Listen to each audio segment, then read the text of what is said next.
Hello, everybody, and welcome to Cinema Savvy. It is myself, George, joined once more by Tate and Eamon for a very special discussion. We're doing our season 3 spoiler review of The Boys, one of the best shows on TV at the moment. I'm just going to get it out there, streaming on Amazon with the finale now out last Friday. We've given you all the weekend to watch it like Stranger Things. We hope you've all seen it. And just as a final warning, as I said, this is a spoiler discussion, so we'll be talking all things spoilers for season 3. Before we get into any of that, how are we both doing tonight? Yeah, good. This is one of the biggest kind of TV shows of the year or streaming series that people have been talking about. We've had a lot of content coming through kind of the streaming services recently. We've had a lot of content, but this is definitely one where every single week, as soon as it was kind of live and uploaded, I would immediately go to it and immediately kind of seek that content because it's been so good over the last few seasons. So yeah, I was really looking forward to this one. Yeah, same. I mean, yeah, we've had a lot of streaming content, and like normally what I do is I watch it with my family, but it was always The Boys first, regardless of what else was out, like Miss Marvel, Obi-Wan. Always be The Boys first. I still can't, but you texted me a few weeks ago.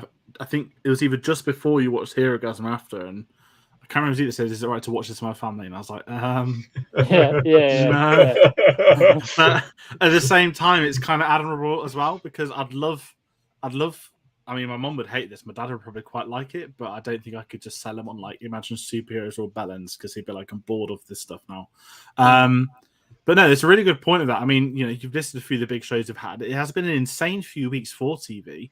And obviously, you know, what's coming soon. You've got Andor around the corner. You've got Lord of the Rings coming in a few months. You've got Masters of the Air at some point. There's a lot of big TV shows still coming out. And I'm sure I've missed one or two here and there. But as you said, everybody at home, you know, we are doing spoilers and we want to hear from you. So comment your thoughts on The Boys. You know, as I said, you know, we've got a review for season 2.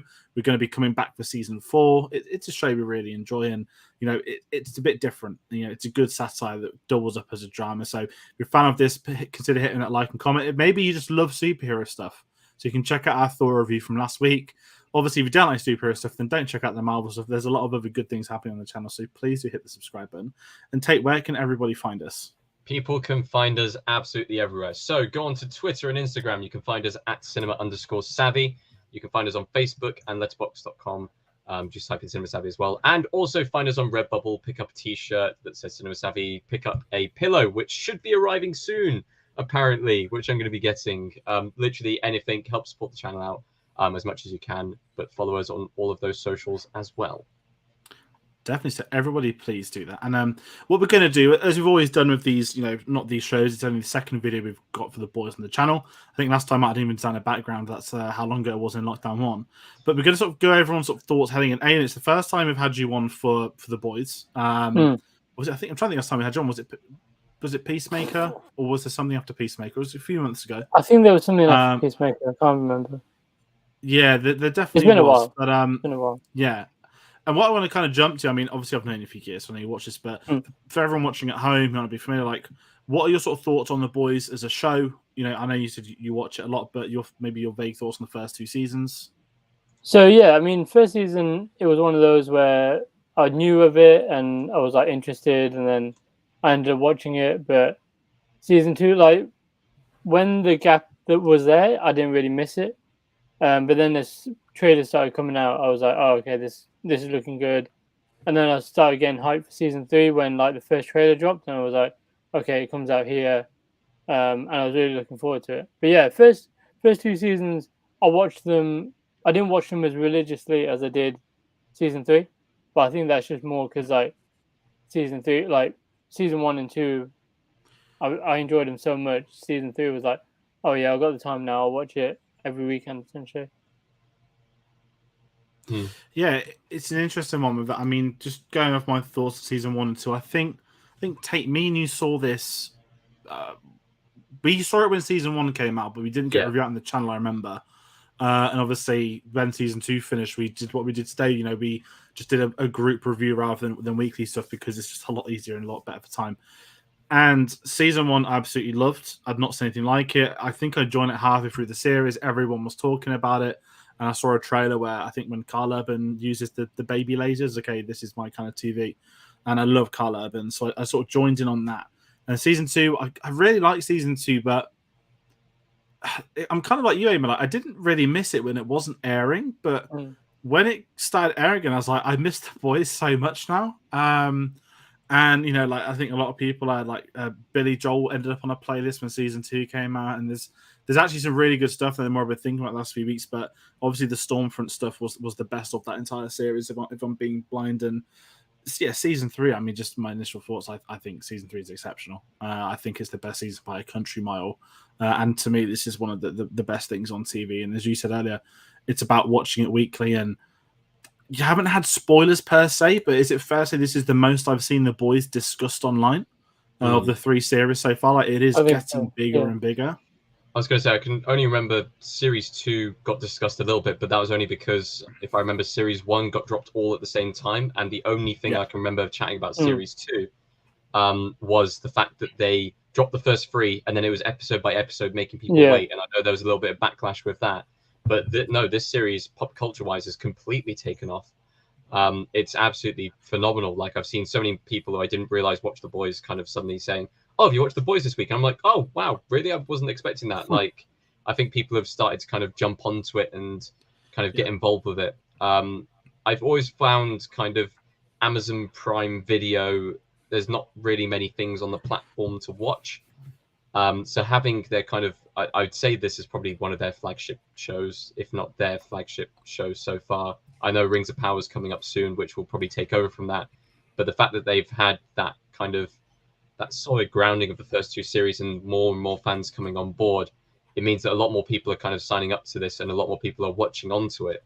So it is becoming kind of more prevalent within kind of culture. Yeah, it's a really good point, actually, because we know Rings of Power is going to be gargantuan when it comes out. I don't know if you all saw the new teaser last week. We're going to get a formal trailer at San Diego.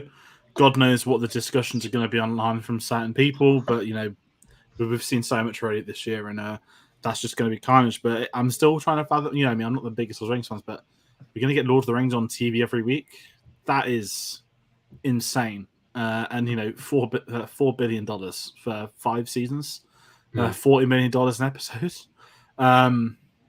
It's obscene. It's obscene, and I'm excited to see how it comes out in truth. And I think, as you said, Amazon doesn't have a flagship show, and I think the problem with services like Amazon, and this is a really sort of consensus on streaming more so than The Boys, because they don't own an IP per se. You know, although they're going to get Lord of the Rings, they don't get access to the original trilogy or The Hobbit and say this is stuck on our service now. They don't own it. They like own the era they've bought the rights for, like whatever age of not Hobbitland, whatever age of Middle Earth it's going to be. Yeah, and this is why, like, you know, look at Disney and all the IPs, which is fine. And Netflix, although they're struggling now, they've got, you know, IPs in Cobra Kai and obviously Stranger Things. And Amazon, I think, slowly going to get there. I still don't think they'll ever take off as their own streaming service properly. If I'm going to be blunt, I wouldn't pay for Amazon if I didn't have Amazon Prime for deliveries. I think a lot of people like that, and it's about if you can get the right people to watch a show like this, I think it's going to work better. But also, in Amazon's defense, they don't just splash cash on crap like a lot of other streaming services. There's not 3 films a week or 5 shows a week that is going to be you have to see this or you've got to see that because we're uploading it to get you subscribers money's worth. And it's really interesting where they sort of stand, because I guess of all the streaming services, they're probably the only one that doesn't need any money. Yeah, I guess that's kind of the case, which also means that they can pump however much they're pumping into Lord of the Rings per episode. They can kind of get away with that, but they still need to have more than just 2 shows, especially like kind of rotating them around the year. They do need more popular shows. I know they've had a few over the years which have gained some kind of popularity, like was it Marvelous Mrs. Maisel, which I've seen some people talking about online. There's a few others that have escaped me as well. Like I know Jack Reacher had a series. Oh, Grand Tour. Yeah, the Grand Tour. Like, that was one of the... Was that their first one, wasn't it? That was the mega one. I think that was their main one. Yeah, because when the Top Gear guys got sacked, they were like, "Yeah, we'll take you on." Yeah, that's a good shout. Actually, completely forgot about that. And it just sets an interesting predicament for coming sort of down the line. And, you know, with this being 3 seasons in, we sort of spoke before we went live that there's going to be obviously a 4th season now.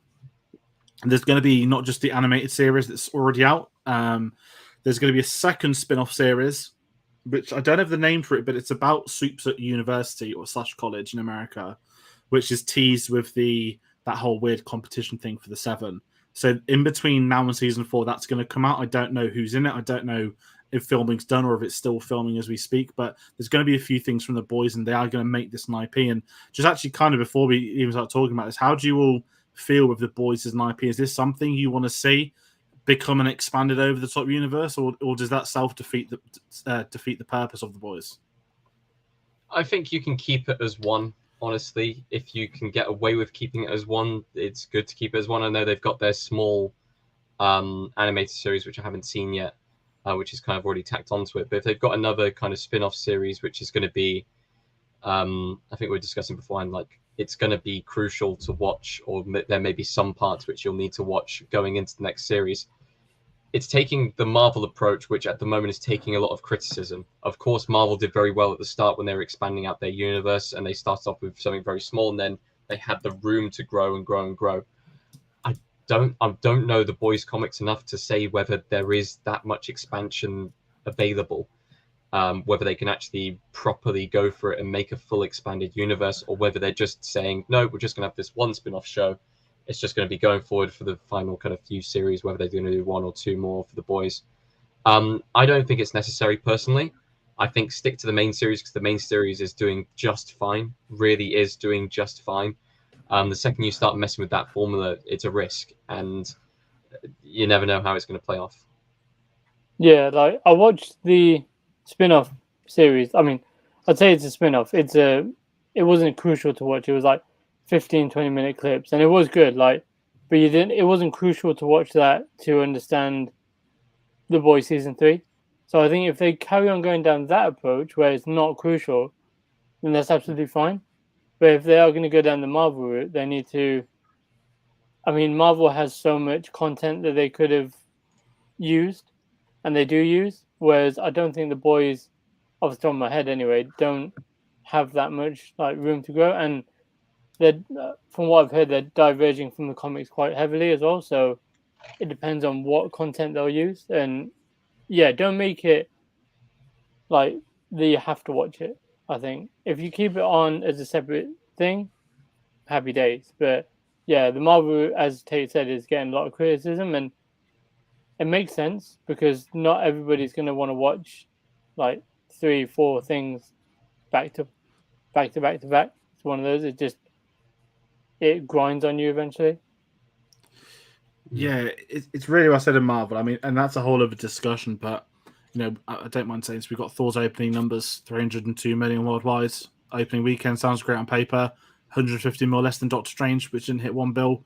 I'm very curious now how Marvel HQ is going with their retreat planning over 10 years worth of films and TV shows, because as you say, it's just you don't want to get oversaturation. And I think although Marvel set the way for so many franchises to try and copy and set the way for box office and audiences, etc., we're starting to see the first, I'd say, not a fair amount of backlash, but we're starting to see visual backlash now, rather than a few people poking up here and there saying they're done with Marvel.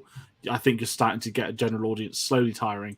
And we'll delve more. I mean, there's going to be a Miss Marvel review at some point on the channel, so maybe we can look into some of the streaming service aspects on that, because that'll obviously be like unfair to talk about Marvel across the boys. But if we do stick to the boys, I guess we can talk about, this is for discussion, and the main plot point for this series. The beautiful thing, it's not like Strange Things. It's not going to split this up into what city are they in for this part.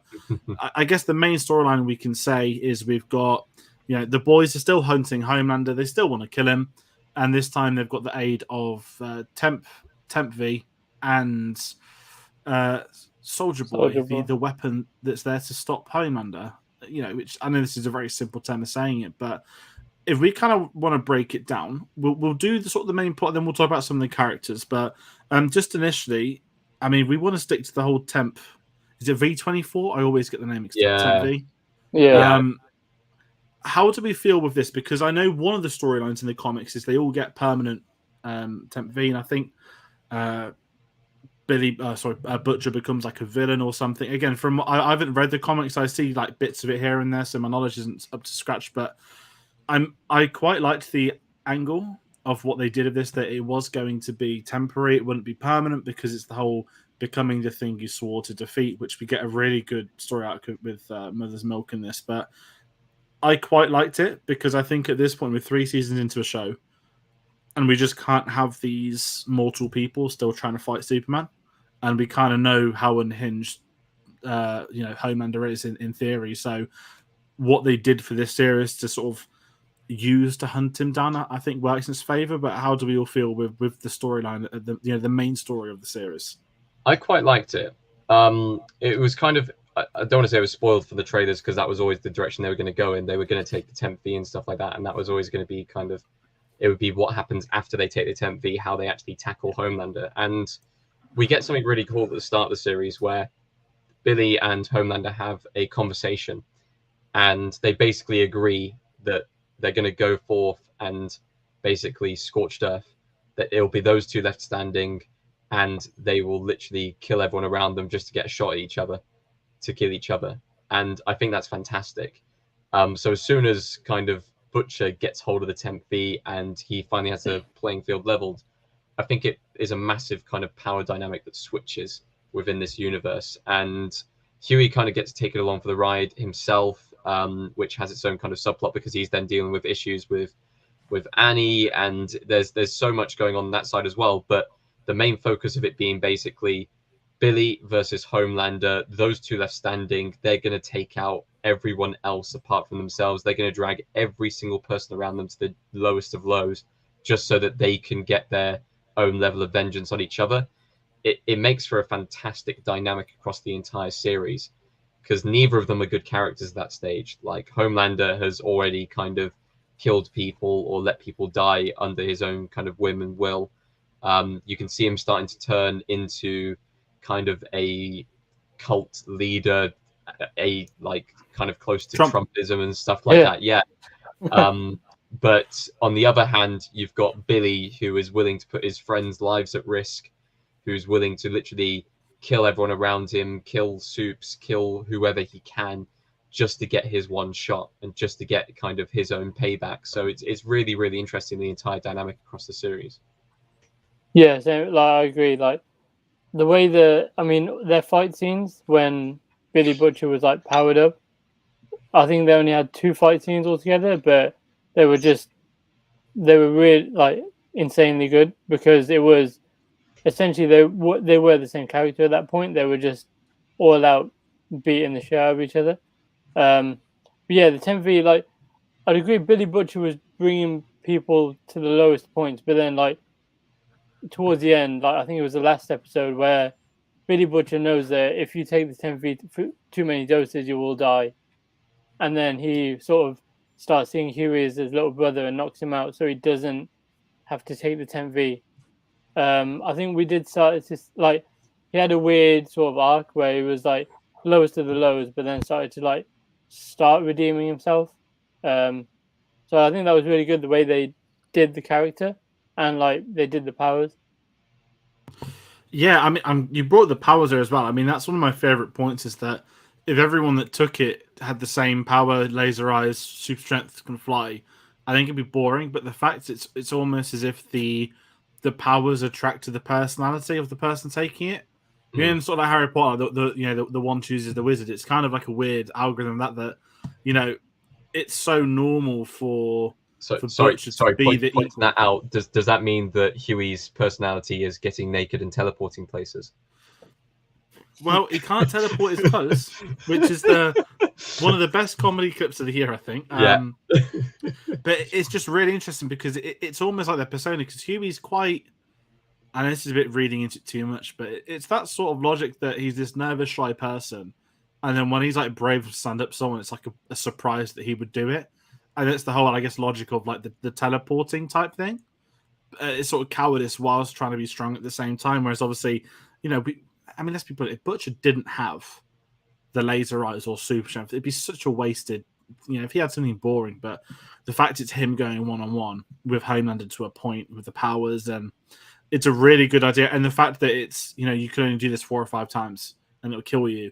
Because if it wasn't that, they could just keep taking it for the next series and a half, and I think it would wear off. It wouldn't work as well, and you lose out on any tension. But I think what also worked in its favor is the fact that Homelander doesn't have a clue what it is, and at the same time, you've also got Annie who, doesn't want Huey to not save her, but he's getting his sort of arrogance involved in trying to save her, and she doesn't need or want it. And I think that sets up their relationship quite well. But it's a very interesting thing they did, because if you get something like that wrong in a series like this, it defeats the purpose of the show. But when you sort of play up the different angles of having, these temporary superpowers, I think it's a really great balancing act. And, for an 8-episode series, I think they did it well enough that it wasn't ever overused, and you never got too much time with them whilst they were on it. It just sort of backed down. No, completely. It just brought something different from kind of my own personal opinion. It just was something different. They needed to level it up, and they've done so very well in the previous series. And going in with that storyline of they're going to be given these temporary powers, and these are the consequences that come with it. And I like that you brought up earlier that Mother's Milk had his own arc around kind of his own style of vengeance and stuff like that, because we have Soldier Boy, who's kind of introduced into the series as not only just a superhero who could take down Homelander and could be part of that crew, but also Mother's Milk's family was killed by Soldier Boy, and he has his own shot of vengeance. He could take Temporary V and have a crack at him, but he decides it's not the time, nor the place, or even the right way to do it. So you have that duality within the team this series, which really, really works. And it'd be really interesting to see kind of how that moves forward, because this team has been through so much now. The boys as a whole have been through so much. I mean, Frenchie has a massive arc this series with Nina, and kind of dealing with his past as well, and his kind of past failings. You've got Kimiko, who has to deal with kind of, do I want to kill? Do I have to kill? She can now speak, but only when musicals are playing, which is interesting, which kind of comes full circle at the end, where she's accepting of kind of killing people, but only when there's like in the right frame of mind, and only if it's necessary. So everyone goes through so much in this series, and the fact they're able to piece that all together into, was it 8 episodes in the end, or was it? Yeah, it was 8. Yeah. Really, really well done, and also have a lot of comedy elements in, and also a lot more kind of extra storylines. But it's so well written and so well directed and so well kind of produced all together as a set that you'd never lose track of where the story is going, and everything does link up together, and all the storylines do come kind of full circle, and you do get closure off most of them. So really, it's just overall, this series has been really good. Yeah, it's a good thing that you mentioned like the different storylines, because I think the way that they like broke up the team by Billy Butcher and Huey taking the 10V and then them going off and doing their own thing was really well done, because it gives more like bulk to the other characters that wouldn't normally get that spotlight, like Mother's Milk, like dealing with the PTSD of his family being killed, and then like his daughter's stepdad being sort of influenced by Homelander and basically the far right, essentially, and dealing with that storyline. And then Frenchie and Kimiko losing her powers, and the Nina sort of stuff. We didn't really see Nina as much in season 1, season 2, as much as I think we did in season 3. So I think it just built their characters up a lot. Yeah, it's really interesting on that, because you take, I mean, it's easy to get styles, but when you have that sort of typical film TV, it's just let's split the main characters up, let's have them do their own thing for a year. More often it's, oh look, we're all in peril, let's band together to get safer. And this one, it's they've all gone their separate ways, and it's working in their favor to have gone their separate ways. No one was killed for them to come back and meet and let's save the day. It was never the really simplistic stuff. It all just naturally happened, and I guess that sort of goes with what's been spoken about. And I guess if we actually want to jump up, we'll talk about him now. Like Soldier Boy is the main plot point for this, that there is talk of a weapon that can kill Homelander. No one knows what the weapon is, and plot twist, it's Soldier Boy, which is, to me, Stormfront was pretty amazing in season 2, but instantly Soldier Boy is one of the best characters in the show. Despicable, horrific person, parody of Captain America, obviously. It's not hard to not work that one out. But there's something there, and I don't know if it's the writing from Eric Kripke or if it's Jensen Ackles' performance. And I've never watched it, but I believe Supernatural, they work together. So those guys have known each other for probably 10, 15 years, or whenever Supernatural started. I think this was the best thing for them to do because we spoke about the Temp V is going to put them on the Homelander path, but you need to have somebody else that can also be there because you can't just have them taking Temp V every episode. And the sort of the intrigue around Soldier Boy, I think, was fascinating because you've got Mother Milk's personal story, you've got the wartime stories. All the episodes start with like adverts or songs, don't they? Proper old school footage of him.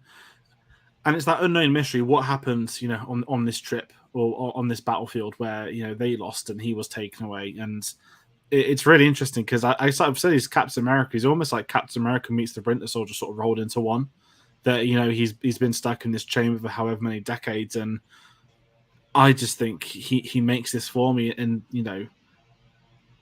the whole Russian PTSD dynamic that he can't control his powers. And every time he hears like Russian music, he sort of explodes again. It's a really interesting character, and I kind of want to know how you both feel about him as a story arc because I don't think we've seen the end of him. I know that much jumping to the end. I'd be very surprised if we don't have him back in an episode, maybe not a whole series, but he will turn up again.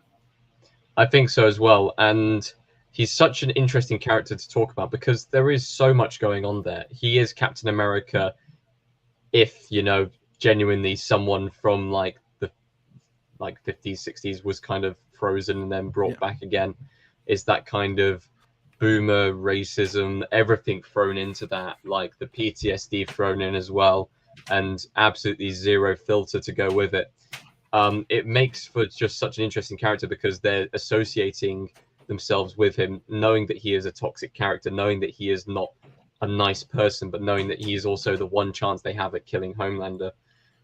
So it's a really interesting, it's like a deal with the devil kind of situation that they're having to go with. He has his own personal story as well of trying to get payback on payback. The squad that kind of sold him off to the Russians, and everyone from Payback dies in the end, so he does make his way through and get everyone, which kind of leaves his motivations at the end of the series, just kill Homelander. There isn't a ridiculous amount of motivation there. He's just kind of doing it as like a promise for killing off everyone else. But no, it's really, really interesting. I've never seen Supernatural myself, but he did an absolutely amazing performance in this series. I would like to see him again as well. I think he'd be really, really fun just to kind of throw into the mix at some point. I think it'd be really interesting. Yeah, it was evident that he wasn't done. I think they purposefully had that scene of him being frozen, like knocked out and being secured again for a reason. Like they haven't closed the door on him, so there's always that. I think at this point I think the end scene, like if they do ever end it, will be that he kills Homelander, and then maybe if they want to carry it on, see what happens from there. But yeah, I think like Soldier Boy as a character was really well done. The fact that he does have all that PTSD and like he can't control it, his like radiative powers and stuff like that, and like him being basically sold off to the Russians by his old team and all that sort of stuff, and like he is sort of deranged, like him like having relations, to put it delicately, with like older ladies and stuff like that. It's just he's such a weird person, but he works, and it's really well done. Yeah, and one of the genius things is the I'm your father twist, Empire Strikes Back penultimate episodes, and this was kind of not torn on it, but they said it well because they speak about how he was a disappointment to his own dad, wasn't he? That the smart thing the show did was make you think that he was side of Homelander, because Homelander spent his whole life seeking approval and power, and Soldier Boy spent his childhood seeking approval from his own person. So there's a lot of similarities between them. I think the moment that sealed it for me is when they come together in that final episode, when he just looks at him and says, you're just a fucking pussy, doesn't he? I mean, we'll get to Homelander in a bit for the Anthony Starr's incredible performance, but that moment of Soldier Boy, I was like, okay, here we fucking go. This is it now. This is going to be what we've been waiting for. And I absolutely loved, even with him, like, as you said earlier, he's a horrible person. And he comes face to face with his son, the chance to be the father he couldn't be. And, he won't have it because Homelander is pathetic. And that's kind of what makes him so admirable as a character. And it's such an amazing dynamic that he was willing to kill his grandson as well. I just love everything they did of him for the entire season. And I just think he's not a breath of fresh air, but I think because you had Stormfront, this raging Nazi, who's still around, which is very real life, to then sort of get that, as you said, take like a boomer Captain America, Captain America that is like stereotype Captain America now.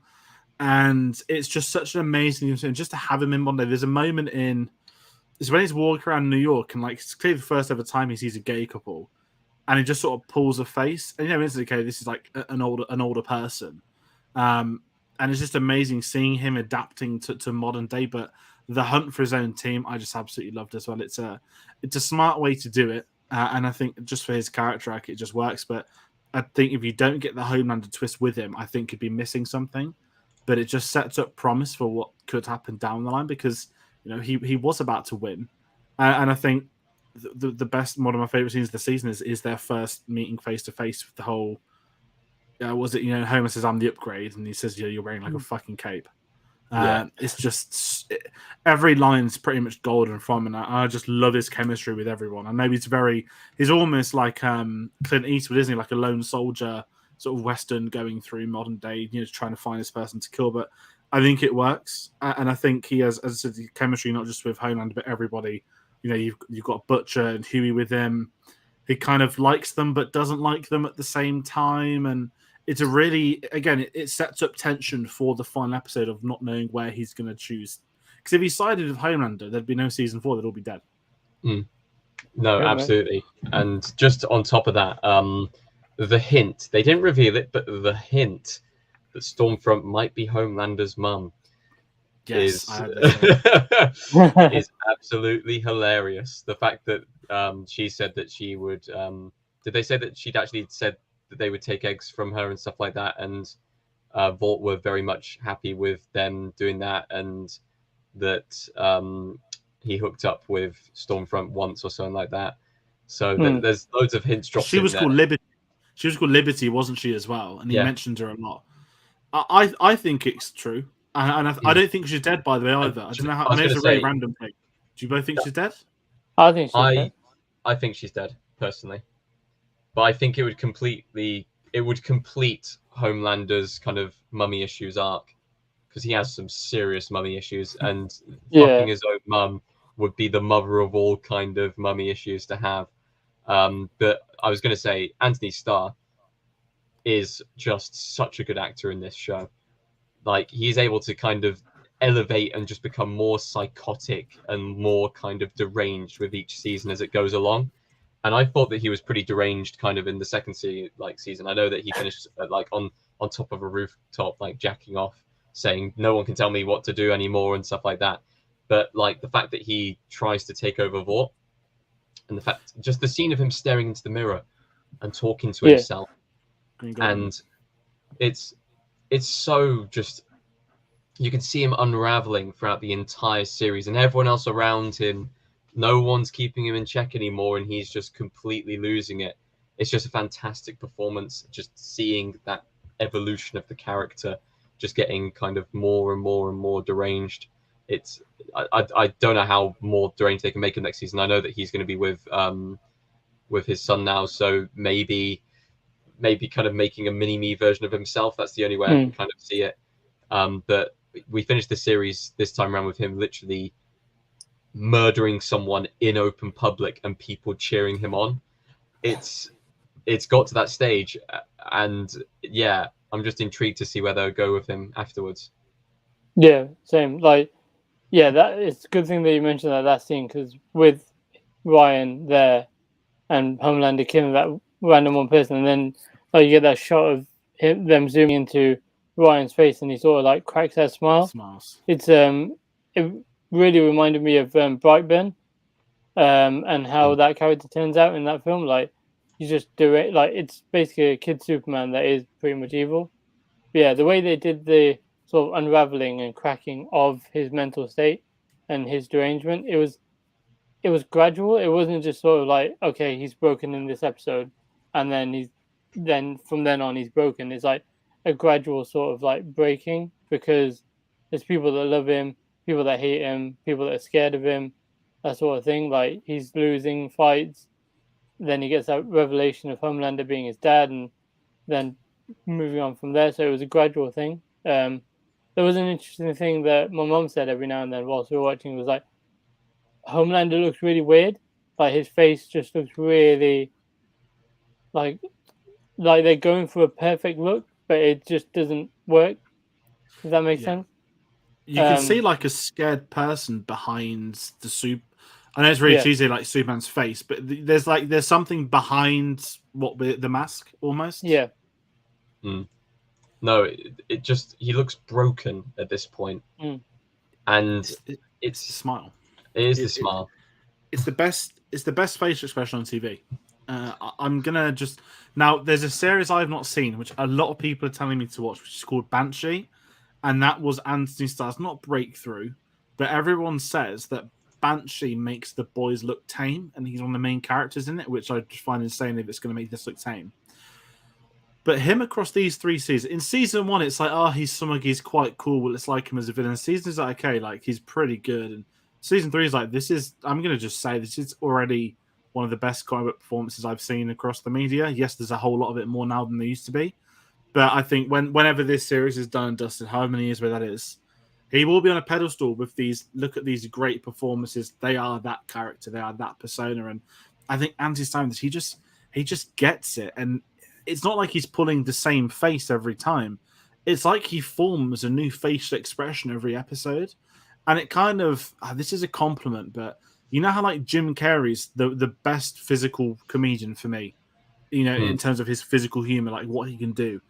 I feel like Anthony Starr's kind of like that with this series, that because he's this sort of lonely, pathetic person, even the first half of the series, he's seeking approval from, what's the head of Walk called? Gus from Breaking Bad, I always forget. His name in this is... It's always going to be Gus from Breaking Bad, even if it's in The Mandalorian. Is it Stan? Stan Edgar, that's it. Yeah. And, that scene where Stan Edgar's finished on the rooftop, he's not scared of Homelander because he knows that Homelander's scared of him still. And it's this incredible, it's like a tough stepfather dynamic that all Homelander does is want to seek his approval. But he could kill him and it wouldn't entertain Homelander because he wants him to be scared of him. At the same time, the genius of Homelander is that if you look at the characters he actually respects, they're the ones that aren't scared of him. Deep down, he respects Butcher. I think deep down, he respects Stan Edgar. And obviously Soldier Boy until probably the ending and his son. It's really interesting to see how he is around other characters and other people. I just think in this series to go all out with the Trump stuff. I mean, I don't mind saying it. I don't want to get not too political, but this is a very political show. I kind of want to really quickly talk about the.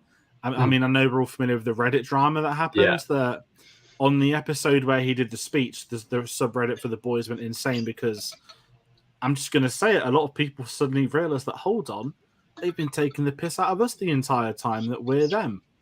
This, to me, was one of my favorite days on Twitter recently. There's been some great days of current UK politics. And I was amazed that there are, and I don't want to sit here on a pedestal and say I'm smarter than people. I'm not. But I was completely blown away at the thought that there were people watching this series that do not understand Homelander is a parody of the current United States politics. He is a parody of America, the country. He is, showing us that in every visible way possible. And these clowns have only just found out. And I was just sort of bemused, kind of annoyed reading it at the same time. And I know it's sort of on a tangent now, but I've just got to, what I'll say with this is someone, I don't want to go too personal, but I'm more left than right with my own politics. But I don't mind a show like this that over 3 seasons has constantly mocked the right, mocked the left, mocked the middle. They don't, pick and choose who they're going to go for. They go for everyone. So it's amazed me to see this. I'm not even going to give them the satisfaction of calling it a backlash. These dumb people that have just discovered. And now The Boys is being called woke. The Boys is being called woke. It's like coming full circle, isn't it? Yeah. I don't know. Someone else speak because it's amazing. We also we've got Elliot in the chat. Good evening. Lovely to see you, Elliot. Everyone subscribe to Hakuna Matata, please, as well. Yeah, I'll jump in this one. I think it was the Blue Hawk moment which really got me because some people were going, "Well, actually, he does make a few good points," and I was just staring at the comments, and literally the next comment after that would go, "I'm sorry, can you please point out where exactly he made a good point? Like, please, I know, like, where in that statement did he make a good point?" And it's like, "Oh yeah, we're calling the racist kind of murderer who targets black people to be." Making a good point, and he's a clear kind of parody of the police in America at the moment. Yeah. And they've done this since series one. They've done this with both sides of politics in the US. They've done this with literally anything and everything. If you want some jokes about kind of the leftist kind of celebrities and media and stuff like that, look at the Queen Maeve's Fun Fair.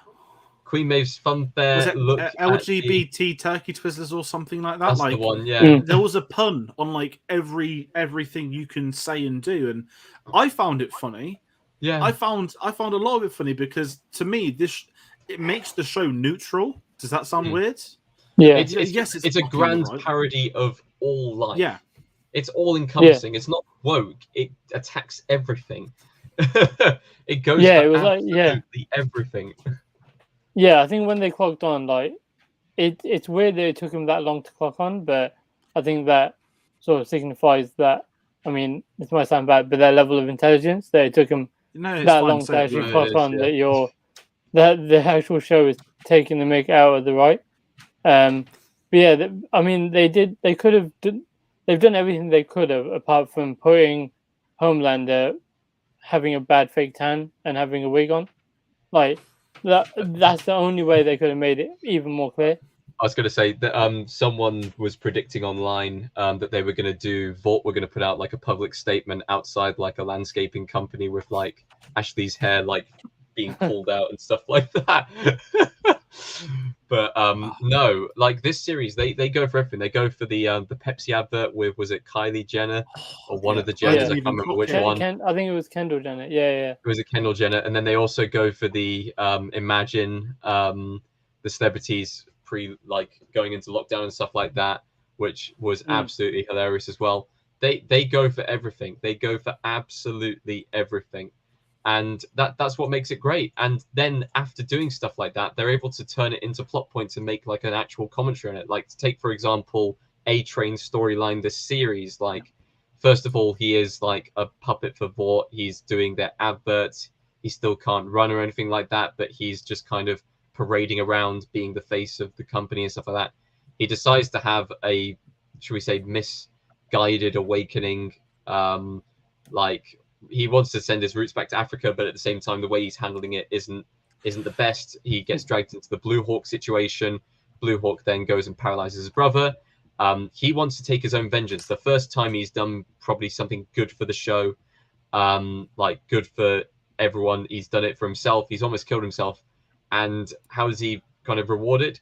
He's given the heart of a racist. He's given Blue Hawk's heart, which is absolutely hilarious. I think next series, I hope next series they properly give him a full-on like turning good arc because he deserves it at this point. He's gone so far down the dark road, and now he's starting to realize his brother won't speak to him because of his actions that he's done. He hates himself because he's once again got the heart of a racist, which is, if you can't get more on the nose than that. You genuinely can't.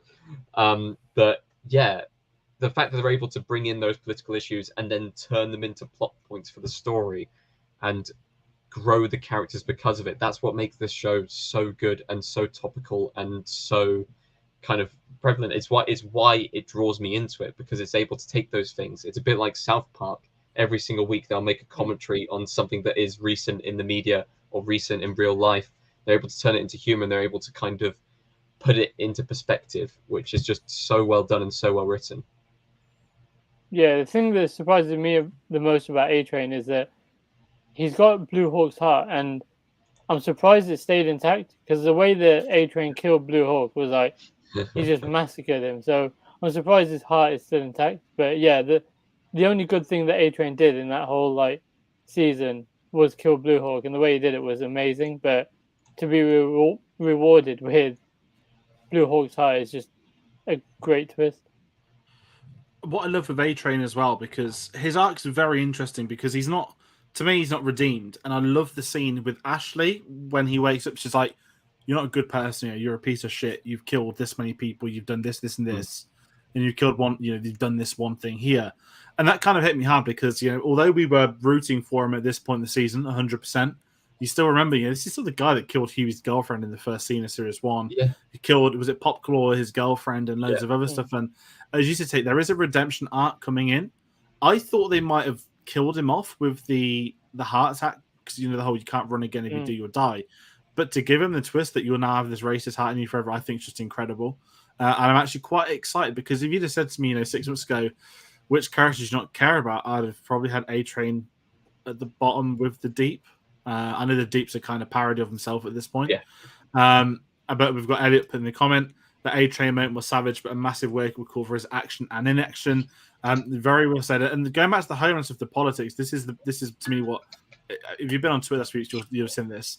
The Homeland of realization is equal to the Star Wars original trilogy in the sense that it was always been political. I'm not sure if you both. I know because I'd have gone to it a lot more than everyone else, but there was this amazing thing recently where Star Wars, the official account tweeter, saying Star Wars has always been political or something like that. And there was this argument of these idiots below. And this guy put that, George Lucas has always said the Vietnam War is the original trilogy. Literal Ewoks forest, Vietnam, crushing the Empire. Some guy tweeted saying, "So you're implicating that America is the Empire," and that one tweet became a viral sensation because these idiots hadn't worked out some common sense, and it's a really good point that Homelander comparison to it. It's just, again, when George Lucas spells out and they still don't clock it, it blows my mind. But going back to this stuff, the A-Train stuff is interesting, and I kind of want to say I think every soup will probably be dead by the time the show's done, and it's about that Joe. I mean, we'll talk about Black Noir in a little bit's time, but he's the one permanent death of the 7 for this series. But what I want to kind of say, I mentioned the Deep. How do we all feel about him? Because I won't lie, I almost threw up when he ate Timothy. I was watching it honestly like 3 a.m. If Jed's watching down the line, I'd message him after he watched them all early and. I felt so ill, and it's not because he ate the octopus. It's the way the scene's done, the noises, the popping, everything about it. And it is testament to the show and Homelander, right? Because every single time Homelander's on screen, you genuinely fear for every single person around him, no matter how awful they are. He has this presence in the show that I've not felt in a series for so long. And everyone is on edge. And I just love how much of a moron the Deep is. He's always been, it's the Aquaman joke, right? Aquaman's the useless Justice League member. But the Deep is this, the whole Tom Cruise, if he did the Scientology in the last series and all this thing now. And I kind of feel sorry for him at the same time. I don't, because he's kind of like welcome comic relief. I don't care for his subplot with his wife or whatever. I don't care that he's sacked all the staff and he's all but 3 remains. It's just amazing that they've kept this joke going and they literally have him fucking fish in this series, which I didn't think we'd ever get. But again, that moment at Herogasm was just so funny, and he runs off with the octopus as well, which is just that's the icing on the cake. But how do we feel with the Deep? That scene didn't make me vomit or anything like that. But I was going to say his character has become complete kind of comedy relief. To the point where it is quite sad, how far his character's gone and stuff like that. Just the scenes of him saying, "I want to introduce someone into the relationship," and just seeing his wife's face when it's the fucking octopus. It's quite funny because it's the kind of character that you would expect to go down that route, and he's kind of been let off as well because the thing is, when Homelander takes out everyone who's keeping everyone in check with Stan Edgar, suddenly you realize that no one is being checked up on, and the Deep is allowed to kind of go off and do his own thing to his own extent, whether he kind of announced it to the world or whether he doesn't. But his character is becoming more and more despicable, is now literally Homelander's laughing dog. I genuinely wouldn't be surprised next season if Homelander makes him do some absolutely awful things for his own pleasure or amusement. But I think that's kind of where his character's gone. His character's picked a side, and he's having to kind of live with that. Yeah, like the Deep is a joke at this point. Basically, like he's such a bad person, but he's done it to himself, and I think he's done it without realizing that he's just an absolute like he's a spineless coward basically. Like he will. I mean, the only thing that you could do more for to show that he's a spineless dog is basically sit at Homelander's feet, and like you've got that picture, that portrait that he's got that at the end with him just standing behind Homelander, and like yeah, the octopus that was weird. Like the fact that it was so weird, like just so weird. But yeah, the scene of him eating Timothy didn't make me vomit, but it was just so amazingly well done because you hear all of those noises and you hear like you see the ink running down his mouth and like his wife urging him to do it, and like his wife was basically his handler throughout the whole season, and then you see in the last episode that she's basically fucked him off and she's doing her own thing now and like gonna expose everything that he does and just make him seem like a what More what rigid. he really I is. was I was gonna say I was genuinely surprised that we didn't see like him getting cucked in the corner with like Homelander fucking his wife, because I was full on expecting that at some point. It's the kind of character development that you would expect, and maybe that's going to happen next series. Who knows? It is a weird one with him. I hated him in season. I mean, because he was despicable, and he still He's is. despicable in every series. But he's become sad because how much has gone on for, and it's that complete sort of comic and the big reveal of him being back in the Seven. It's just so funny, and it shouldn't be. And give credit to is it Chase? I can't remember his surname. Chase Crawford. That plays. Yeah, Chase Crawford. I think he's done a great job with it. Again, I think it's quite underrated, the performance for him. I don't think that's probably as easy to do as some would make out. And do we want to give a prop to Black Noir? Yeah. I mean, if anyone's unfamiliar with the comics, it's a comic spoiler, but it can't happen in the show now. Obviously, my big worry for this series was what's going to happen in Black Noir. Are we going to find out is he the comic book iteration, which is like a more evil clone of Homelander, which I thought would have been rubbish on TV. I think it would have been a dreadful idea. And then, we got this new arc where he was one of the people that turned on Soldier Boy, but actually he's a victim in it, and he could have had a career. And Black Noir's got a really interesting arc for the last 2 episodes, and obviously it ends with the not really a surprise per se, but it ends up obviously with his demise, which is actually quite sad. But I absolutely, for a character that doesn't speak, for a character that props to the production team. I love the animation sequence of the birds that we learned his story through all of them. And going back to what you said, when they were mocking everything, the amazing Imagine Piss Take song from COVID. To me, that's one of the best videos I've seen of the year, because not only did they obviously have characters from this show doing it, they went and got real celebrities to take the piss. And you just know they are all in on the joke. They knew what they were doing. They knew that they are here to take the piss out of everyone that did it all those years ago. Like Patton Oswalt being in it. And the way that whole segment ends with Black Noir just holding the title card, I think that is the satire we just don't get anymore. That moment there with Black Noir. But I just think it's sensational. And I'm kind of really good at his F, because I want to say I'd like to know more about him, but I guess there's not really much more to have known about him. We got his story complete, and as you said, different to the comics. But I think one that, again, works better for TV. And it's, I think Homelander will regret to have killed him as next season, because Black Noir was his loyal side person. He was his, his original, close friend. And I love when he said, "I've been able to see your face the entire time." I love that sort of ruthlessness from him. But how do we all feel with him? I think to be able to give a character who's always been in the background but never really had any proper, real action screen time, to be able to give him a character arc in 2 episodes and to be able to complete that arc is fantastic and really well done.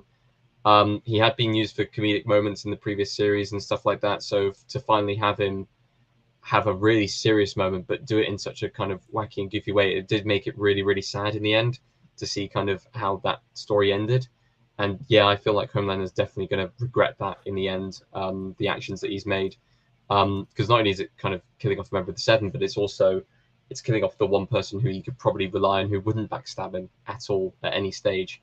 So it's going to be interesting to see how that plays out.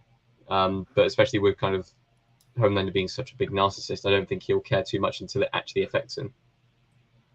Yeah, Black Noir's death was the only one that actually made me sad in that whole series. Because he was, for being a silent and not having facial expressions as much, he was such a big impact on the show. And yeah, the way that they had him have a story arc within those last two with the little critters and stuff, it was really well done.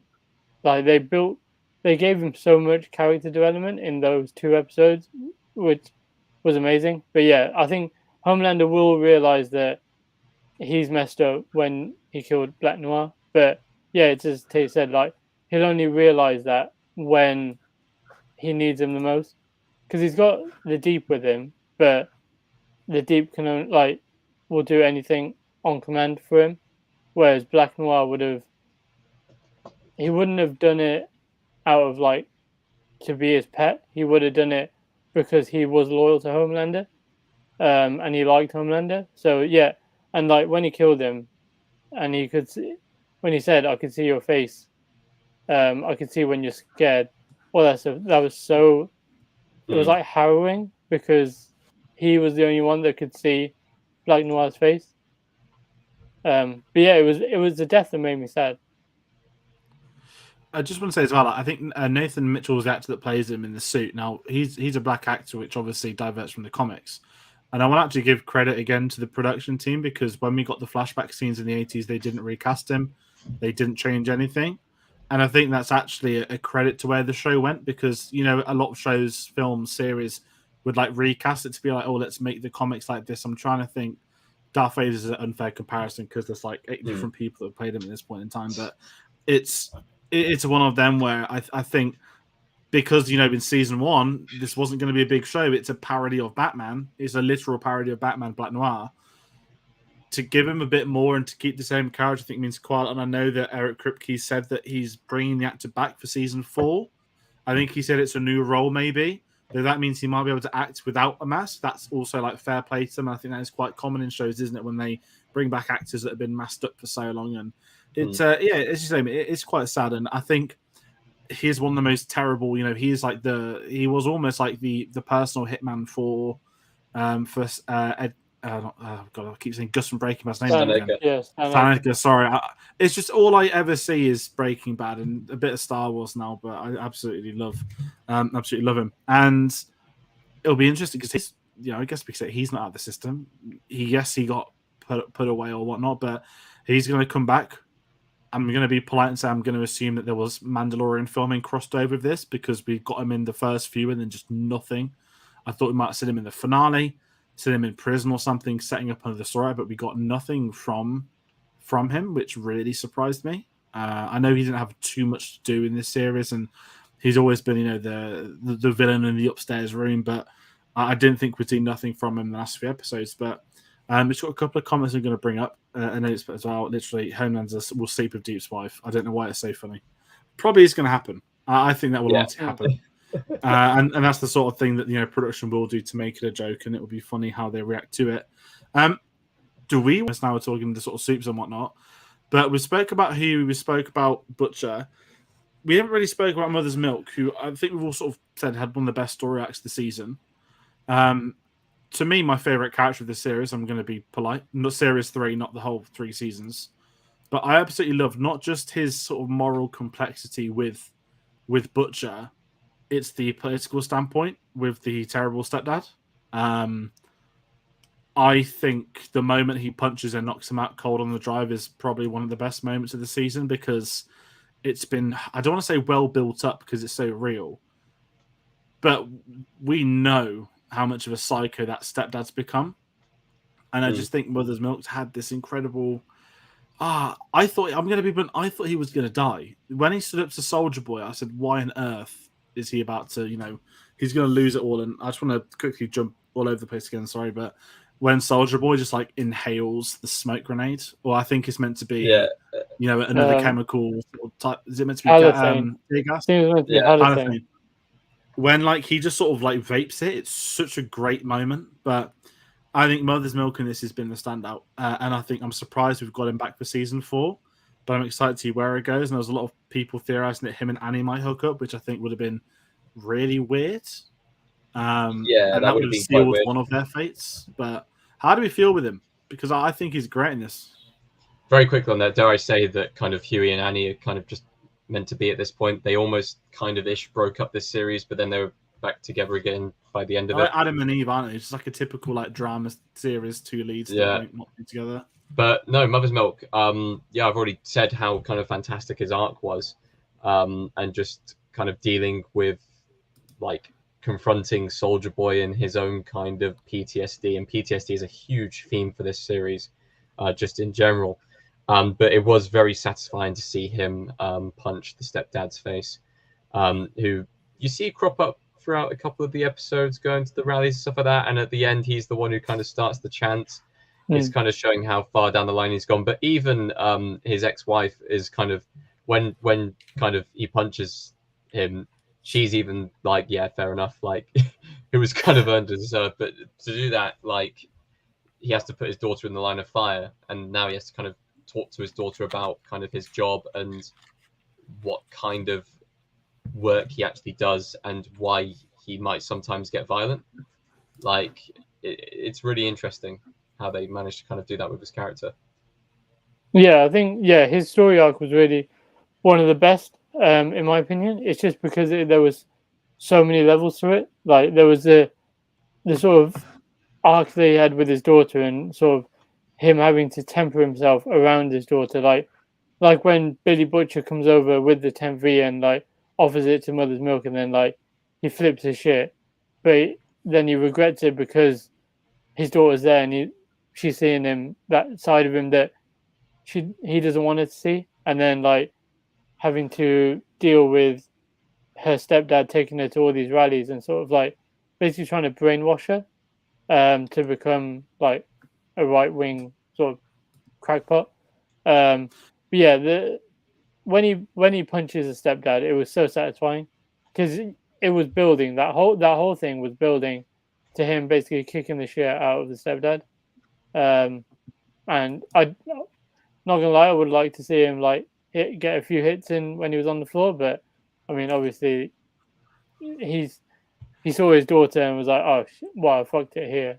But then the last scene of them to get two together, like him explaining to his daughter what he does and why he does that, I think his character dynamic with Frenchie was really well done as well, because Frenchie was like, "I don't hide any part of myself, and you shouldn't either."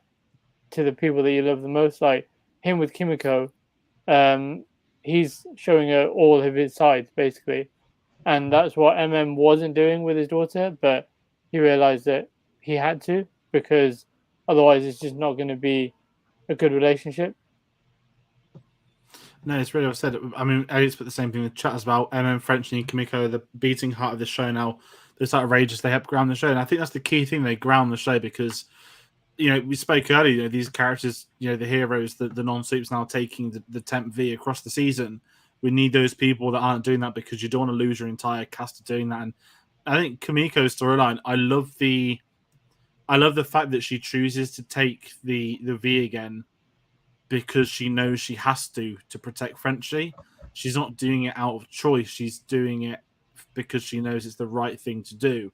And the contrast of Huey, where he's doing it from a selfish perspective to try and save somebody that doesn't need saving, whereas obviously Kimiko's saving someone that does need it. And just the final, you know, when they're in the lab, when he's cooking it up, when the Maniac song comes on, one of the best needle drops of the year, and just that fight sequence is just amazing. And I absolutely love Kimiko in this series. I think it's been amazing that, not that she's been in it so much, but for a character that's almost a mute, I love the musical stuff was weird, but it was so nice to be able to see her like act a bit more and bring a different take on the character.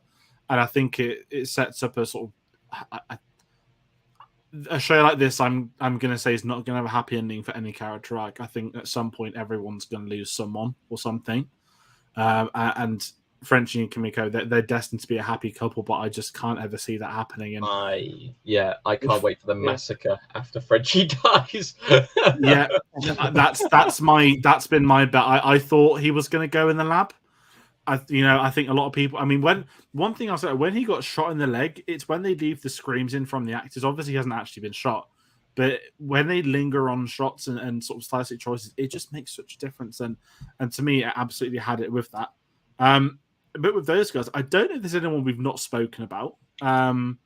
If we want to move on to speak I will about just say about Kimiko, like that fight scene that she has in Russia when she kills all the security guards with all the dildos. One of my favorite scenes one of my favorite fight scenes of the whole series. Because it's so outrageously weird. It's the dildos for the 7. It's just yeah. And it's so outrageous. Scene Ashley holding one, like in the boardroom. Yeah. I mean, we speak of Ashley just really quickly. Yeah. Great comedic act, but the bold scene. I've seen a lot of Gollum memes on Facebook the last few days. Again, it's Homelander, right? When he tells us to take the wig off, every single time she's on screen, I think she's going to die with Homelander because she's got so. I know it's come from her, like I don't know what the conditions called. It's a real thing, sort of pulling the hair out. But yeah. Oh, that's a different one. Yeah, it begins with T. I think it's a really long word, and I love this sort of power dynamic that she's nothing next to Homelander. So she's 180s at every time she's someone below her. She is like as terrible as she can be, and I think I absolutely love her in this series. And I think when it all comes falling down with Vor, it will be her that takes the fall for it. But yeah, just what a disturbing image. Yeah, my favorite line from Homelander is to Ashley, and is your idiot brain getting fucked by stupid? I mean that line is just so perfect, like because he says it's so blank, like it's like a serious question to him, and she doesn't know how to respond, and then he's like, "It's not a rhetorical question." It's like, "Yes, my idiot brain is getting fucked by stupid." It was so perfect. Yeah, there was a lot of disturbing scenes in this series. Are we going to our favorite scenes? Because the opening image of this series is termite going into the dude's dick and exploding, which honestly, that I was eating at the time. I do want to point that out. Oh, you texted, didn't you? That was it, because you saw that one, and that's when I was like, no, episode 3 is the one that's got me, episode 1. Oh, no, that got me so bad. I was like, oh, no, there's a practical set as well, which is even more incredible. Have you seen the photo of it? No, I don't want to. Well, it's Eric Kripke just kept tweeting behind the scenes photos, and obviously the whole point of the opening scene there, I'd forgot about it. It's the whole could Ant-Man get Thanos' ass theory, and I just love, again, it's for the boys to do it. Let's show them what this would be like, and it's fucking disgusting. And it's the way it's the sneeze, isn't it? Yeah, and cocaine and termite's actual death killed by Homelander is just incredible as well. Yeah, no, there was a load of really, really good scenes in this series. I think safe to say, favorite scene, probably favorite episode, and possibly the best episode of the entire show so far is Herogasm. We have to talk about Herogasm because I don't read the comics. This isn't a big storyline or a big plot point in the comics. I knew going into it, people were talking about it and saying, well, they said they're going to do Herogasm this series. And a lot of people kind of groaning and going, oh, why? It's not necessary. You don't need it in the show. They went and turned it into probably the biggest event in the show they've had so far. Like the first proper big showdown between Soldier Boy and Homelander. You've got Billy kind of finally going for that scorched earth kind of mentality. You've got Huey with the powers as well. There's so much going on there. You do have the hilarious scenes beforehand, though, with Mother's Milk getting completely... I don't even know what to call it. Yeah. Just white screened. But there's so much happening in that. Like, you've got, my God, just the deep get like fucking an octopus, and you finally have all that build up of him kind of with his sexual contacts and stuff like that. You finally get to see him do something like that. There's so much going on. Even the funniest thing of like Huey walking through completely butt start naked and like getting telepathically kind of told something, and he goes, "No, thank you." The last guy, I'll leave it for a minute. Just he doesn't know how to respond. That entire scene and that entire episode was just so good, so good. Yeah, I think when Mother's Milk and Annie turn up and they're greeted at the door by the Russian with the extending dick, basically. Yeah, love sausage. Yeah, that was it. That was just, it was, because I texted you, George. I was like, because I know you'd already seen it, and I mean, I watch all of them with my family, but I had to text you. I was like, is this appropriate to watch with the family? And you were instantly like, no, don't. But yeah, I mean, there was so much weird, like, because they announced that episode name by the season beginning. They knew they were going to do Herogasm, so it was like, okay, it's going to be bad. Is it going to be that bad? And I think it was. I mean, just everything that happens in that episode, they could have done it where it was just a gag reel for just one episode where it doesn't do anything. But the way they pushed it forwards as well, like having Annie leave Vought and like coming out on her own, having Billy Butcher beat down Homelander, having have his own sort of stuff going on, and then having Huey and Annie break up in that episode as well, or sort of have that hash it out and stuff like that. And then when Frenchie realizes that they all went to Herogasm and he missed out, he was pissed. But yeah, it was such a good episode, and it wasn't, because I've heard comparisons to the comic where it was like it's basically hardcore porn, and they didn't do that. They actually made it not tasteful, because it wasn't, but they made it. Yeah, they made it. Yeah, exactly. And this is why I love it so much. So if anyone's a bit curious about how it worked for press, I know a couple of people that got screeners. I believe Amazon handed out episodes 1 to 5, so they all knew episode 6 was going to be Herogasm, which sort of adds hype to that, if you can call it that. But this is why I kind of love it so much, because all of the marketing has been on Soldier Boy and Herogasm for this year. Everyone was talking about those two, nothing else. And when it gets to Herogasm, I think you say, it's hardcore porn. In the comics, a lot of people compare it's like an island. It's almost like they do it on Epstein's Island. Obviously, the comics were read before. We all know what Epstein was like, but the logic's the same. And obviously, like, Homelander's involved with it, and like, everybody's involved with it. And when I'd hear, I first heard stuff years ago. It's really random. I'm in loads of boys meme groups on Facebook, and it's pretty funny when you get the right people in them, and they're all weirdly obsessed with it. And heading into the season, I had a lot of, not hype to see it, but I'm kind of like, I don't want to be watching like porn. Like, I don't want to waste an episode not have a story. And this is why the episode to me is so well, because the writers of the series know this. They know everyone's going to be so preoccupied upon the Herogasm. Let's sneak in the big moment of Soldier Boy coming face to face with Homelander, coming face to face with Butcher on the Temp V. As you said, Eamon, you've got the Annie and Huey stuff at the same time. It's actually a genius episode, because I don't think anybody pressed play on that thinking, I'm going to see Soldier Boy have a fight with Homelander today. It was so well done, and they really blew into the marketing from it, that they knew how overhyped it was going to be. And I think that's what sort of made me admire it more. And, yes, it is insane up to the fight point. All the weird stuff going on. People saying that apparently, if you listen to different audio tracks, you can hear them all saying different things, which is a bit weird. People were playing it back in that respect, I'm going to say. But just, that whole episode, again, I just think it's genius. And some people are like, this was a bit tame. I was like, this is a TV series.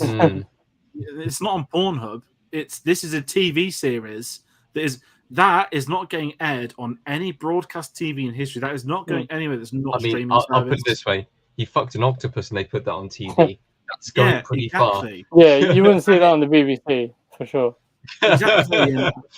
It's just insane that and we're at the point in the series where maybe in seasons 1 and 2, Amazon might have said this isn't something we can do, but now they can, and they have, and it's just wonderful in that respect. And I just love the episode, and the last 3 episodes feel like not a film, it feels like, okay, we're at the end of the season now. We're building up to something, and here it goes, and was the right point to kickstart those final acts. I'm just going to really quickly bring up a comment. Elliot, great suggestion to bounce, enjoy the stream.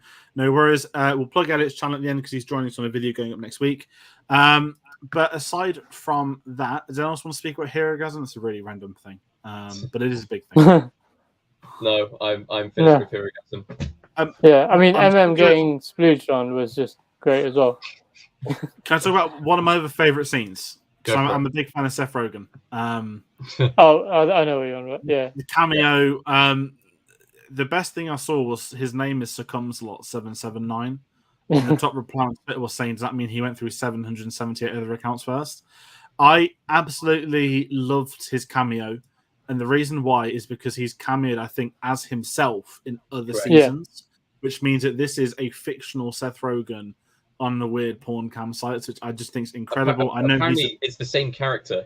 They want to point out it is the same character. And it's just the whole Crimson Countess stuff is just amazing until the way she dies as well. But I just love Seth Rogen. And again, it's a light cameo. It's there for one scene and it works in that respect. And I just wanted to point out because he's a producer on this show. It's one of the reasons we have the show. And, you know, if he wants to cameo, he can cameo every year if he really wants to. And we had Charlize Theron as well as fictional Stormfront. Which kind of was funny, you know, especially with the whole Doctor Strange cameo as well we had recently. But yeah, I think that wraps it for like my favorite scenes or moments per se. I know we spoke about a fair amount of them. Does anyone else want to bring up anything before we very quickly talk about season 4? I was going to say just my thoughts in general for season 4, or season 3. Sorry, my thoughts in general for series 3, fantastic, best series they've done so far. They have a lot of room to move forwards with this one. I know that, and I have seen some criticism online. I'm kind of leaning a little bit into that criticism by saying the final episode, kind of not much has changed from the kind of final episode of the previous series. They're in exactly the same situation. The only thing is Annie's no longer on the 7. Maeve's out the picture as well. And Ryan is now with Homelander again. Not much has changed throughout the entire series, but I'd say the stakes have got a lot higher. That's kind of the one thing that has changed and it has moved. Like, for example, Homelander now knows that Billy could absolutely compete with him, like, and actually go toe-to-toe with him. And now that Annie's kind of left the 7 and is working for the boys, and I'm sure that Homelander knows that already, it kind of brings in a whole new dynamic because she's going to be working outside of Vought. So we're going to see her full potential as well. There's a lot of room to move on, a lot of room to kind of move forwards. But I do feel like the next series is going to be the series where people start dropping like flies. And it feels like it's been building, and it feels like it's coming up to kind of the boiling point, and this is where it's going to start to spill over with the next series, which I'm really looking forward to. Yeah, I think the way they set up season 4 as well was really well done, with Nadia Newman being sort of going for VP, and then her being a soup as well, but no one knowing it, and then her basically being on Homelander's payroll. So I think, if I'm not mistaken, there is a story arc in the comics where Homelander basically takes over America. He becomes takes over the government. So I think we're going to see something similar to that in the next season, or a build-up of that. But yeah, I think overall, like season 3, I understand the criticism of nothing really changed.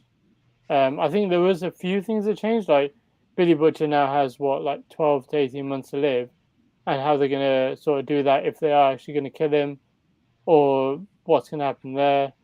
I like that they didn't close the door on Maeve as well. She's still there. She's just depowered, so they could still bring her back if need be. But the fact that Homelander doesn't know that she's alive because they deleted the video clip of the boy saving her was really well done as well. But yeah, overall, I think the way they set up season 4, but also managed to close season 3's chapter with Soldier Boy was really well done. No, it's quite well said, actually. I think the Maeve stuff's gonna she's sort of got this happy ending, and I think it's safe to assume there's no happy endings in a show like this. I'm sure she'll be brought back into it, but when she does, it might be like a Soldier Boy an episode or 2, and I don't think it'll be anything pretty for her story because character. And I'm quite excited. I know where you're coming from season 3. I'm in the same vein. I wasn't disappointed as such, but I think, as Aim said, the stakes have changed now. There's a lot of similarities, but I think also it does open the door that season 4 is not going to be. It's all hunky dory. I think whether season 4 is the final season, I feel like they might have told us that already. If it was, would it be season 5 being the final season? But the only thing I want to see is the show ending with Homelander. I don't want a year without Anthony Starr. I don't think the show will work without Anthony Starr. I think he has to stay until the final episodes. And we know he will die at some point. Butcher will, and when the time comes for them both to go, it's just got to be a series finale, not a season finale. And it's quite exciting seeing what they can do, because I think, right, the politics stuff's gonna. I'm just gonna be blunt. I think we're gonna get January the 6th stuff all over the next series. 100%. This season's out now, but this filming was delayed by COVID. I think season 2 came out in 2020, like just in the first lockdown. And I think where we are now, I think they'll be all over what's been political in the last year or two. Maybe even some of the UK stuff. Who knows? But time will tell that. And if I'm going to kind of give my closing thoughts on season 3, as that it's the best series of The Boys so far. I'm so hooked on it. I'm still not going to read the comics. I've just heard too much stuff about very different stories about it, and I'm quite happy waiting until the show comes out. It's a fun show to watch, and I think without critiquing Marvel too much, we're at a point now with pop culture more so than Marvel, where we need a show like The Boys. I think had The Boys come out 10 years ago, I don't think it would have the effect it does now, but we're at a time where we need it, and it's so fresh compared to what we used to. So full credit to Amazon and everyone involved. I absolutely love it. I'm trying to think of prediction, or at least one prediction I think will come into the next series, going off that January 6th thing. For me, I think there's going to be some kind of, it may be an award show, it may be some kind of political kind of, someone making a comment about Homelander, or even Homelander's son, and suddenly he's going to come up onto the stage, laser them in the face, and then say, keep my son's name out your fucking mouth. He's going to go in for the Will Smith thing. He's going to kill someone because of it, and I think that will be kind of the pop culture reference they go for, personally. Yeah, I think they'll definitely do something along the lines of January 6th, because that was too big an event not to parody it. Depending on what they do, that's interesting. But yeah, with the Will Smith thing, I think it'd be more accurate if Homelander gets up on stage and actually slaps someone's head off, rather than just laser them, just loses his cool and just slaps it off. But then everybody's so shocked and they start more so cheering rather than anything. But yeah, it'd be interesting to see what they do, because there's so much stuff that they could parody, and who knows what else happens in the next year whilst they're filming, if they want to tack anything on as well. No, 100%. I said it's a shit show over here in the United Kingdom for anyone abroad, and I'm sure there'll be a lot of people watching closely with what happens with our country the next few months. But it's going to be, it's going to be one. I can't wait for it. If I'm going to be honest, I think if it's going to film in the next couple of weeks, maybe this time next year they'll be starting up the new series, or it might have been on. But I'd imagine they're aiming for a similar time slot. So, at any point we're going to get The Boys, it's going to be welcome for us. And we want to hear from you. We've been going for almost an hour and a half. Let us know your thoughts on The Boys Season 3, your thoughts on the whole series. As I said, it's been a spoiler discussion, so all comments are welcome about the series. And if you're a fan of the show, please consider, if you like this video, hitting the like button, comment, and sharing really does help. And so subscribe. We want to get those numbers up. We love covering shows like this, and The Boys is going to get bigger and bigger. I know that Amazon did a few events in London before this came out. I think they rented out a hotel chain or something and did a boys' escape room, which sounded incredible. I heard about that. I think The Boys is going to get bigger and bigger. And if you haven't watched it and you for some reason watched this video, that has happened in the past about people watch spoiler videos that haven't watched the films. Go check this show out. I think you'll have a fun time. But aside from that, we've got a lot of things happening on the channel at the moment. And we always say we announce it on our social media. So Tate, where's everyone going to be able to find us? Yes, please follow us on all of these social medias, because we do have a lot of things coming out. We've had a lot coming out recently, so go and check back on our channel for that. But if you want to find the new stuff that's coming out, even stuff simple as going to see when we're going to the cinema. I finally managed to see Top Gun today. That was also posted on social medias. But yes, follow us on Cinema Savvy, at Cinema Savvy, Twitter and Instagram, and then on Facebook and Letterboxd.com. Cinema Savvy on there, and also on Redbubble, where you can pick up anything which has our name and logos on it. Various different logos we got for those as well. So go and pick up some merch on our store. Yeah, so everybody please do that. And I always plug what's coming out. Tomorrow is a weird one. It feels weird putting it in full caps. We're doing the Steven Spielberg retrospective, and tomorrow we reach Schindler's List. Weird thing to plug at the end of a boys episode. But me and Tom did that review. Tom said it's not a review, it's a discussion. We spoke about the real life stuff, the film, the production, the behind the scenes, the legacy of it. So if you're a fan of Steven Spielberg, we're doing this series every Tuesday. An episode comes out. We pre-record them a few weeks in advance, which is why I've been speaking about a lot recently. That's going to be up on the channel tomorrow night. Either side of that is Jurassic Park, still the weirdest sandwich in the world. So Jurassic Park: The Lost World is next week, which Elliot, who was commenting, joined us on. And then after that, there's a load of other films. But, if you're a fan of Steven Spielberg, do not miss Schindler's List video tomorrow. It's tough viewing, I'm not going to lie. It was a tough video to do, doing a bit of personal stuff. The hardest video I've done in 7 years on this channel, if I'm going to be honest right now. Trying to talk about it. And we did it for an hour and 40 minutes. So, if you're a fan, please consider checking that out. And it's quite eye-opening. So even if you're not familiar with the film, you should be. I hope you should be. Real life events. We speak about a lot of the political stuff that is very much like this series. Lots of deniers of certain historical events and the political agendas pushed left, right, and centre. So, please check out that video. It's tough to do. And as I said, if you're not comfortable with that, you've got Jurassic Park and a lot of other Steven Spielberg stuff on the channel. Very weird plug. In lighter news, there'll be a new review put at 2 p.m. on Thursday. And check our social medias tomorrow, because me and Tate will be at a screening for something. So I'm going to just politely move over to that. Can't think what else is coming soon. Miss Marvel finishes at some point this week. Eamon, I know I want to get you on for that review.